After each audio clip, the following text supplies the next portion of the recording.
ആദ്യ ദിനം ഏറ്റവും കൂടുതൽ കളക്ഷൻ നേടുന്ന സിനിമയുടെ റെക്കോർഡ് ഇനി മമ്മൂട്ടിയുടെ ദ ഗ്രേറ്റ് ഫാദറിന്. റിലീസ് ദിനമായി ഇന്നലെ ചിത്രം 4,31,00,000 ലക്ഷം രൂപയാണ് സ്വന്തമാക്കിയത്. നിർമ്മാതാവായ നടൻ പൃഥ്വിരാജാണ് കണക്ക് പുറത്തുവിട്ടത്.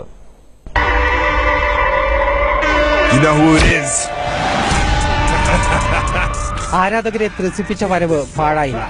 മലയാള സിനിമയുടെ ആദ്യദിന കളക്ഷന്റെ റെക്കോർഡ് ഇനി മെഗാസ്റ്റാറിന് സ്വന്തം. പുലിമുരുകൻ നേടിയ 4,05,00,000 രൂപയായിരുന്നു ഇതുവരെയുള്ള റെക്കോർഡ്.